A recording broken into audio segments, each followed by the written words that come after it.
let's fast forward a little bit to a season where the mother is now ready to wean the baby off the breast milk or off the formula if she is feeding the baby on formula. And what would be an ideal fertile for a baby? Oh, that's so tough because, the guidelines tell us that, after 6 months, the baby can start eating rice cereal and immediately putting your child on carbohydrate. And all the studies that I've done, all the research that I've looked at, I don't see any reason to put, a young human who's literally just come off of breast milk, or hopefully, if you're using a formula, it's a good formula. Unfortunately, a lot of formulas out there are not um, less than ideal, meaning they have a lot of sugars and other things that really aren't good for a young human's digestion. But breast milk in and of itself is ketogenic. It's very high fat, Mhm. moderate protein, very low carb. And so from there, in my opinion, it makes sense to continue. We want this kiddo to grow. So it needs calories, they need fat, they need, protein, they need calcium. So, putting them or getting them more on those things, whether you're making it yourself or you're using some baby foods, people are very afraid to, or I shouldn't say that. I mean, in my experience, I know some people are very afraid to even start introducing protein. Like, oh, can I give my kiddo a little bit of protein? They've been getting protein in this breast milk or in the formula. So starting your kid on some, on protein, getting your kid fat and saturated fat. We actually have seen children that are fed these lower carbohydrate diets. And this is not a low calorie diet. This is very important. They need plenty of calories and protein to grow, to develop. But when you keep the carbohydrates low, kids have less diaper rash, less, colic, less, some of those yeast infections and things like that. Mhm. Those tend to be precipitated by sugars and starches and flours. Mhm. So really focusing on, once again, those higher protein, high fat things the human body needs. And then if you're wanting to supplement a little bit with the other things, I don't necessarily see an issue with that. But, unfortunately, a lot of times I see the opposite is people really focusing on rice cereal and, yam this and banana that and getting very little bits of protein. Mhm. Mhm. Yeah, I could see that in my first child.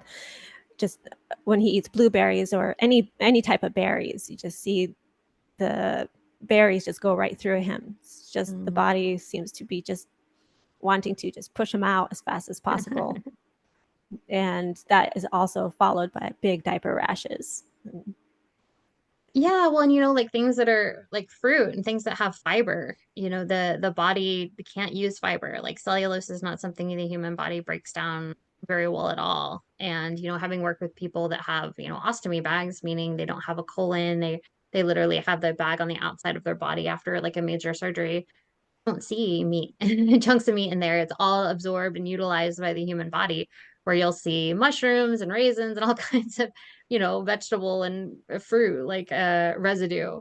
So, if you're looking for just the most, absorbed nutrient dense things, those I know I'm hammering this point home, but it's just so important to focus on the meat and fat. And kids, interestingly, if we keep them away from sugar, and this is so hard on our society today, kids tend to naturally gravitate more towards the savory, towards the protein, towards the fat, whether that's, evolution or growth or whatever. It isn't until, we introduce them to the ice creams and the other things that they start to, or at least that's been my experience, a little bit, oh, I really Yeah. want this. Yeah, even with just feeding broccoli to children, they will not eat it unless it has butter on it. They just want the butter and the salt. Yeah. Yeah. Yeah, kids love like fatty things. You'll often see little kids, like if you give them like a bone that has like that big round of fat on it, oh, they'll chew on that. They Yeah. love that. And we have, Yeah. people, and I've seen well-meaning people be like, "Oh no, I can't give my kid fat. They don't want them to be fat." I was like, "No, no, they need fat for growth, development. That same person gives their kid sugar, or a banana or something." So Mhm. really getting back to kind of wrapping your head around, if we want, we want blood sugar stability. We want growth. We want, happy and healthy brains and bodies. We really have to focus on those nutrient dense foods. Yeah. I wonder if gut dysbiosis starts when we transition our children from breast milk over to real food, to normal food. Yeah, But yeah, um, possibly. Yeah. yeah, it, it's a long process too, right? To damage your gut, it seems like it might take years for many people. Yeah, and unfortunately, we know that, if you have like a vaginal delivery, just getting you're getting the your immune system is getting kind of bathed from that. So a lot of if you have a C-section, you're not getting that necessarily. And there's just so many things in the environment that can cause dysbiosis. Certainly the foods we eat, but then it can be water you drink, being under artificial lights too much, pollution in Hmm. the air. There's just a zillion things. And so as opposed to getting overwhelmed with every little thing, I'm just a big fan of like, what can I actually control? I can Hmm. to some degree. I know it's challenging, especially as kids get older and get outside of the house. I can control what I'm preparing, what foods I'm giving them. Am I giving them fresh filtered water? And am I getting them out in the sunshine? So yeah, those are all things I think. But yeah, I mean, I'm sure, and introducing kids, especially if they're getting a formula that's, there are formulas out there that have literally have sugar in them. I mean, Hmm. Yeah. that's less than ideal for sure. Yeah, that could definitely imbalance your gut bacteria. Now, children who are getting off formula and breast milk, they are also, it seems that around that time, they are more prone to ear infections. We just see them so often. We have a family member, her children just get ear infections so constantly and throughout their between birth and basically 6 to 8 months. Does that contribute to gut dysbiosis? Is that something, is it just a sign that there's something else going on since our immune system is so compromised?